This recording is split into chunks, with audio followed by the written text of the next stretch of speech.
My parents chose sister's baby shower over my surgery. 3 years later, they needed my help.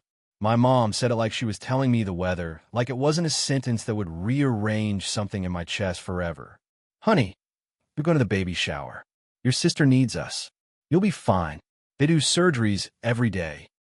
I was sitting on the edge of my bed with my hospital bag open, trying to fold sweatpants with hands that wouldn't stop shaking, and I could feel my phone getting slick against my palm. In the background, I could hear my dad's TV, some sports commentator yelling about pressure, and my mom's voice stayed calm and bright, like she practiced it in front of a mirror. "It's only a couple hours," she added, as if time was the only thing that mattered. My throat tightened so hard, I had to swallow twice just to get air through it. "Mom," I said, and I hated how small my voice sounded, "my check-in is at 6. They're cutting me open at 8. There was a pause where I could hear her inhale, like I was inconveniencing her. "I know," she said, "but your sister already sent the invitations. People are coming. We can't just not show up." The first thing my body did was go hot. Cheeks, ears, the back of my neck. Like anger was trying to protect me before sadness could. I stood up without even meaning to, the motion jerky, and the hem of my shirt caught on the zipper of the duffel bag. "So you're choosing cake and gift bags over?" My voice cracked.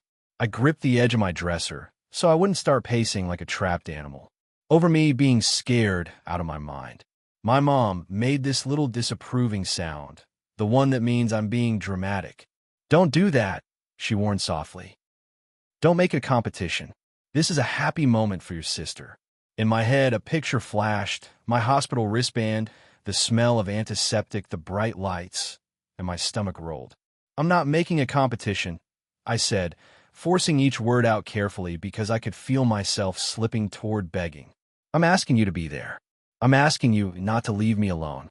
My mom's voice went gentler, which somehow hurt more. "You won't be alone," she said. "The nurses will be there. And you have that friend, what's her name? Jess." Like my fear was a scheduling problem she could outsource. It was a Tuesday in early spring when they scheduled the surgery, and I remember the date because it was the first time I saw my own life on a calendar and realized my family was not automatically going to show up for it. I've been having pain for months, sharp, stubborn pain low in my abdomen that kept turning up at the worst times. At first I told myself it was stress, or a pulled muscle, or just cramps like every doctor kept suggesting before they actually listened. Then one night, I woke up drenched in sweat, curled into a ball on my bathroom floor because standing made me nauseous. Noah, my partner, wanted to call an ambulance, and I insisted I could drive because I didn't want the bill, which tells you exactly how deep my "be easy, don't be a problem" programming went. At the ER, they did an ultrasound, then another, then a CT. A young doctor with tired eyes came in and sat down like he was about to deliver news to a human being, not a chart. "You have a mass," he said gently, and my ears started ringing. He explained it might be benign, but it was large enough to be risky, and the pain I'd been ignoring wasn't going to magically behave.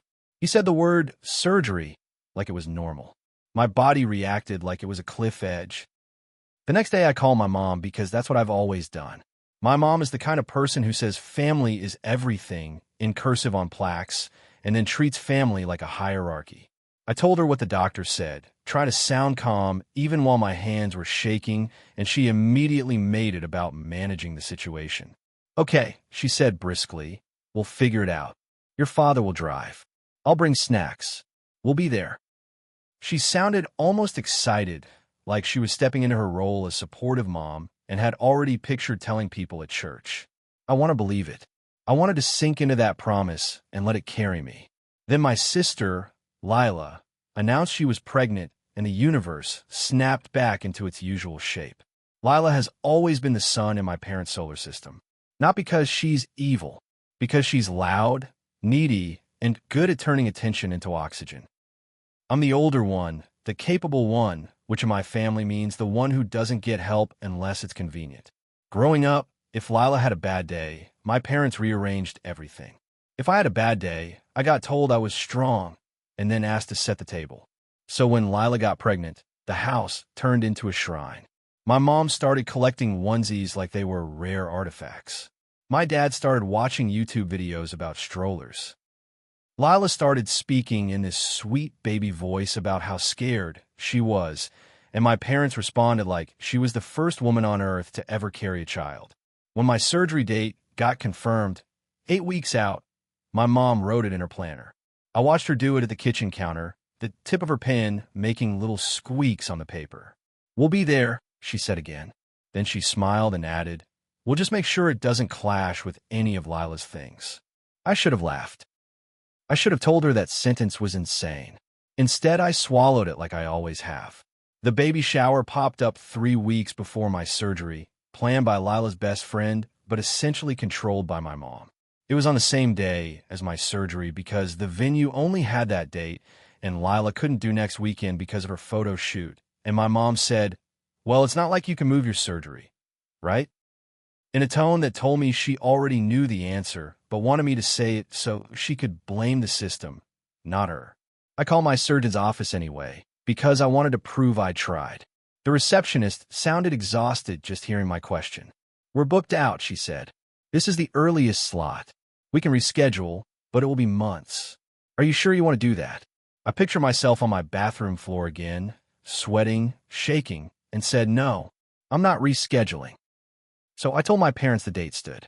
My mom said, "Okay," and I heard the tightness in her voice. My dad said nothing, just this vague "we'll see," like my surgery was a weather system passing through. Then, the night before, my mom called with her voice already set in the decision. Baby shower over surgery. I went to the hospital at 5:30 in the morning with Noah driving and my friend Jess in the back seat, because Jess took the day off work without me even asking. The sky was still dark, streetlights reflecting off wet pavement. I tried to keep my breathing even, but my body kept betraying me. Hands trembling, jaw clenched, stomach flipping like it knew something was coming. Noah kept one hand on the steering wheel and one on my knee, rubbing small circles like he could physically keep me from falling apart. Jess handed me a granola bar I couldn't eat and said, "I'm here, okay? You're not doing this alone." And I nodded like that solved it, but it didn't. Because what I needed wasn't just company. It was my parents. It was that old child part of me begging, "Please pick me for once." The hospital smelled like antiseptic and overheated air. The waiting room chairs were a cold vinyl that made my skin prickle through my leggings. At check-in, they put a plastic band on my wrist and asked my name and date of birth like I wasn't about to become a person on a table. A nurse called me back, asked me to change into a gown, asked if I had any allergies, asked if I'd eaten. The questions were normal. My body felt unreal. When they wheeled me toward pre-op, I watched families sitting together, moms holding daughters' hands, dads leaning over to whisper jokes, people clutching coffee like it was a lifeline. My chest tightened so hard it hurt. Noah and Jess stood with me in the pre-op bay, and the curtain felt thin and loud in that way hospital curtains always do. I kept checking my phone, even though I already knew. No text from my parents. No good luck. No, we're on our way. Just silence, like my fear was something they could avoid by pretending it wasn't happening. At 7:30, a nurse with kind eyes said, "Any family coming?" And I could feel my face go hot again. Noah answered before I could. "We're her support," he said firmly. The nurse nodded like that was enough, but her eyes softened at me, like she understood more than she said. Right before they rolled me in, just squeeze my hand. "Text me when you can," she said, and her voice shook a little. Noah kissed my forehead and whispered, "I'll be right here when you wake up. I'm not going anywhere." I nodded, trying to memorize his face because my brain was doing that weird thing where it wants to hold on to something real before everything goes blurry. As they pushed the medication into my fore, I remember thinking very clearly they chose balloons over this. And then the ceiling lights stretched into long white lines, and the world went quiet. When I woke up, my throat felt like sandpaper, and my abdomen felt like someone had set a brick on it. The room was dim, and my brain kept stuttering. Noah was there immediately, leaning over me, eyes red like he'd been holding it in. "Hey," he whispered, smiling like a lifeline. "You're okay. You did it." I tried to speak, but it came out as a croak. Noah gave me ice chips. Jess sat on the other side, hair pulled back, her face pale with tiredness. She'd stayed. She'd actually stayed the whole time, pacing the waiting room with Noah, Googling things they didn't understand, holding each other up like they were family, because my family wasn't. My phone was on the tray table. I squinted at it, still foggy, and saw a single text from my mom. "How'd it go? We're heading to the shower now. Love you." It was time-stamped an hour after my surgery started. Something in my chest didn't snap dramatically. It just folded, like paper creased one too many times. Over the next week, I learned what recovery feels like when you're not just healing tissue, but also grieving something you didn't realize you were still hoping for. My mom brought over a casserole once, 2 days after surgery, and acted like she'd done a heroic thing. She stood in my kitchen in my small apartment, and talked loudly about Lila's shower. It was beautiful, she said. So many gifts. People were so generous. And your sister looked radiant, just radiant. She said it in that excited tone, like she expected me to join in. Noah was in the other room, cleaning. Jess was at work. I was sitting on a pillow because my stitches hurt. My mom glanced at my abdomen once, and then kept talking about centerpieces. At one point she laughed and said, "You should have seen your dad crying when Lila opened the baby blanket from Aunt Marcy."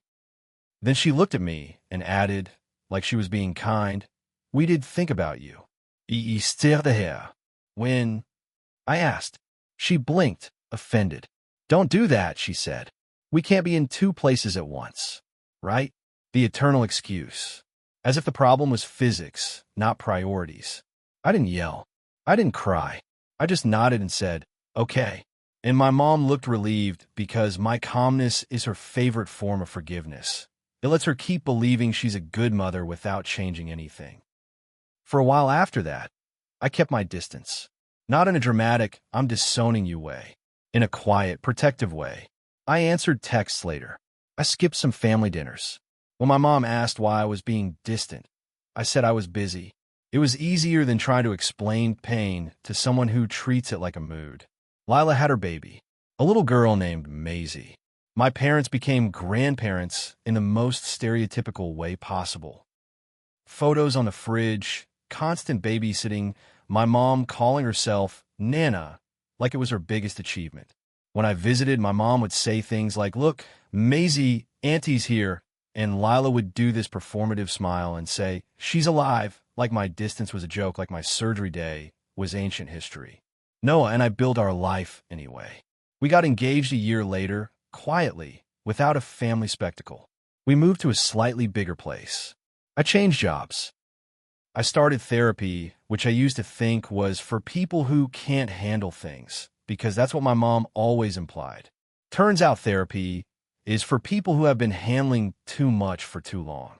3 years went by. Not cleanly, not without flare-ups, but with enough space that I could breathe again. Then my dad called me on a Wednesday afternoon, and I knew something was wrong immediately because my dad doesn't call unless it's a holiday or he needs tech support. His voice sounded older than I remembered. "Hey," he said, and he didn't do the usual small talk. "Hey," I replied, my stomach tightening. "What's up?" There was a long pause where I could hear faint hospital sounds, an intercom, a distant beep. My heart started banging. "Dad, where are you?" He exhaled.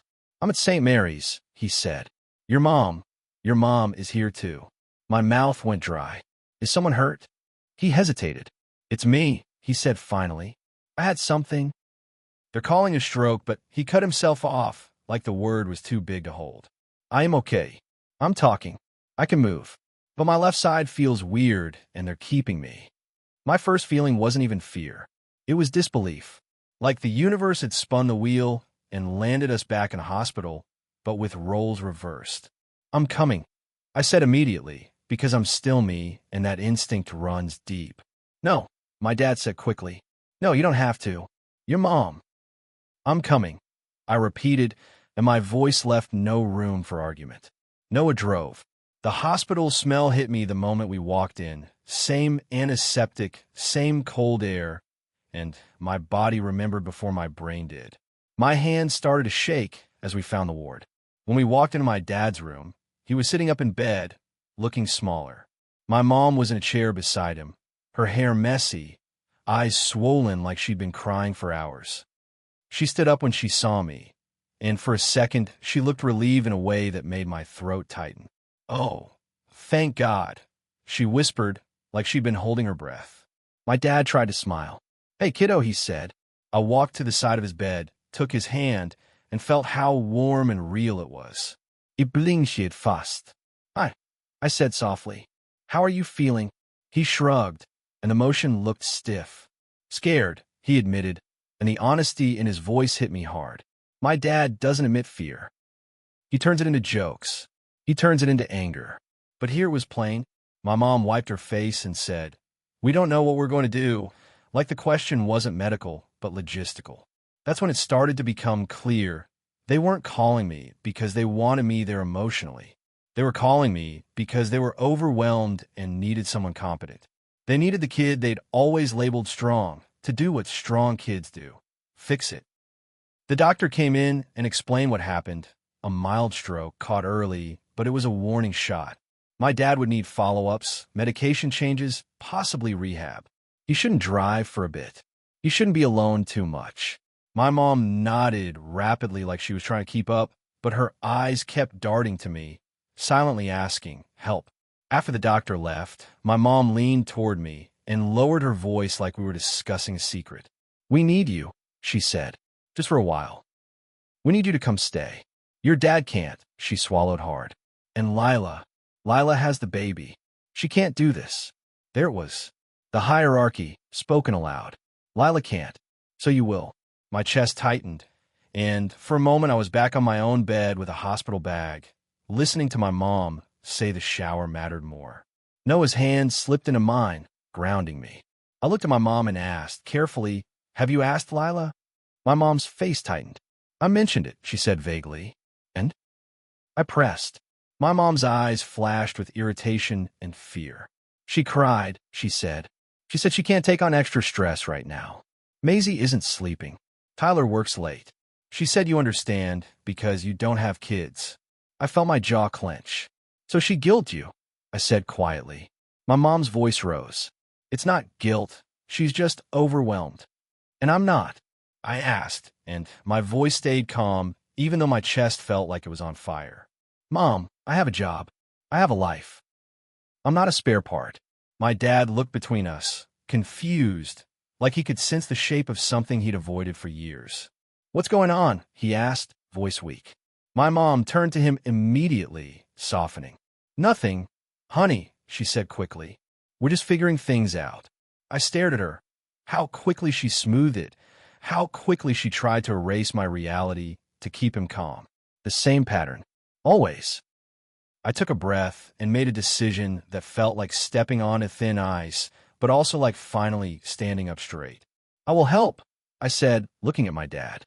"Because I love you, but it's going to be on my terms." My mom blinked. "What does that mean?" she demanded, like terms was an insult. "It means," I said slowly, "I'm not moving in. I can come after work a few nights a week. Noah can help with some errands. We can set up a visiting nurse, physical therapy, whatever the doctor recommends. We can make a schedule. But I'm not dropping my life because you didn't plan." My mom's face twisted. "We are in crisis," she hissed. "And I was in crisis 3 years ago," I said, and my voice didn't shake. "And you chose a baby shower." My dad's eyes widened slightly. My mom went very still, like I'd said a forbidden word. "Don't bring that up right now," my mom whispered, voice sharp with warning. "I'm bringing it up," I said, not loud but immovable, "because this is exactly the pattern. Lila has a moment, and everything bends around her. I'm scared, and I'm fine. Now you're scared, and suddenly I'm essential." My dad swallowed. He looked at me like he was seeing a version of me he hadn't allowed himself to see. You were alone?" he asked softly. My throat tightened. "No," I said. "Noah and Jess were there." I paused, then added because it mattered, "Not you." My mom's eyes filled, but she didn't apologize.